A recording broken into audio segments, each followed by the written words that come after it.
இந்த வீடியோ பார்க்குற எல்லாருக்கும் வணக்கம். இன்னைக்கு என்ன செய்ய போறோம் அப்படின்னு நம்ம வீட்டில் இருக்கிற மாவை வச்சு டெய்லி வெள்ளை தோசையா சுட்டு கொடுத்தோம் அப்படின்னா பசங்க வந்து தோசையா இட்லியா அப்படின்னு சொல்லி வெறுப்பா கேட்பாங்க. அந்த தோசை மாவுலேயே நம்ம வந்து கொஞ்சம் மசாலாலாம் அரைச்சி போட்டு நல்லா பூண்டோட வாசனையோட தக்காளி புளிப்பு டேஸ்ட்டோட கொஞ்சம் காரம் டேஸ்ட்டோட அதுக்கு தொட்டுக்க வந்து சட்னியே தேவையில்லை.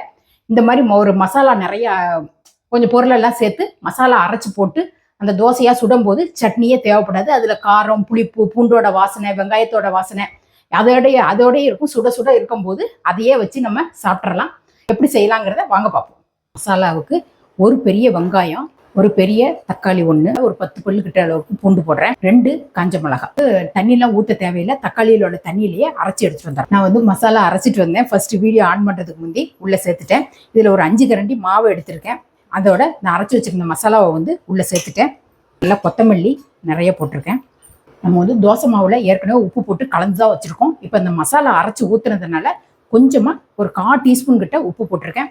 உப்பு போட்டு நல்லா கலந்து விட்டுட்டு தோசை மாவு இட்லி மாவு வந்து கரெக்டாக கெட்டியாக இருந்தது அப்படின்னம்னா நல்லா கொஞ்சமாக தண்ணி சேர்த்துட்டு நல்லா கரைச்சி விட்டுறலாம்.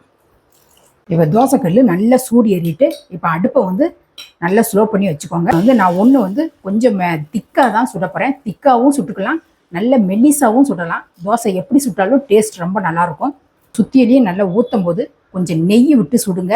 அந்த பூண்டோட வாசனைக்கும் வெங்காயத்தோட அந்த வாசனையும் சுடும்போது டேஸ்ட் ரொம்ப நல்லாயிருக்கும்.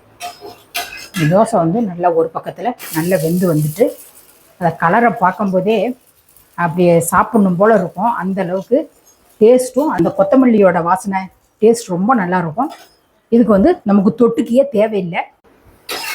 தோசை நல்லா இந்த 2 பக்கமும் வேக வச்சு எடுத்தாச்சு. இந்த வெங்காய பூண்டு தக்காளி தோசையை வந்து செஞ்சு காட்டியிருக்கு. வீட்டு சின்ன பசங்க கூட இருந்தால் கூட சட்னி தொட்டு சாப்பிடல அப்படின்னு நினச்சோம்னா இந்த மாதிரி ஒரு தோசையை செஞ்சு கொடுத்தோம் அப்படின்னா வந்து அதில் உள்ள காரம் புளிப்பு பூண்டோட வாசனை வெங்காயம் நம்ம நறுக்கி போட்டோம் அப்படின்னம்னா அந்த பசங்க வந்து அந்த வெங்காயத்தை எடுத்து வச்சுட்டு இருப்பாங்க.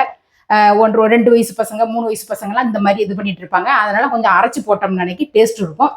நீங்க குட்டி பசங்களுக்குலாம் உங்க வீட்டு பசங்களுக்கு சட்னியை வந்து தொட்டு சாப்பிடல அப்படிங்கிற இந்த மாதிரி ஒரு தோசையை வந்து செஞ்சு கொடுக்கலாம். அதுக்கப்புறம் வந்துட்டு நீங்க குட்டி பசங்களுக்குலாம் தோசை விட்டு கொடுக்கும்போது குட்டி குட்டியா ஊத்துங்க. சின்ன சின்னதா ஊத்தும் போது இந்த தக்காளியோட கலர் வந்து நல்லா இருக்கும் இல்லையா? அப்போ நல்ல செவச்சவன்னு இருக்கும்போது அந்த ஒரு தோசையை வந்து அப்படியே எடுத்து சாப்பிட்ற மாதிரி சின்ன சின்ன மாவா ஊத்தி ஊத்தி கொடுத்தோம் அப்படின்னு நம்ம விரும்பி சாப்பிடுவாங்க. இதே மாதிரி நீங்களும் உங்க வீட்டில் செஞ்சு பார்த்துட்டு எப்படி இருந்ததுங்கிறத கமெண்ட்ல சொல்லுங்க. இதே மாதிரி அடுத்து ஒரு சூப்பரான ஒரு வீடியோல நான் உங்களை சந்திக்கிறேன். நன்றி, வணக்கம்.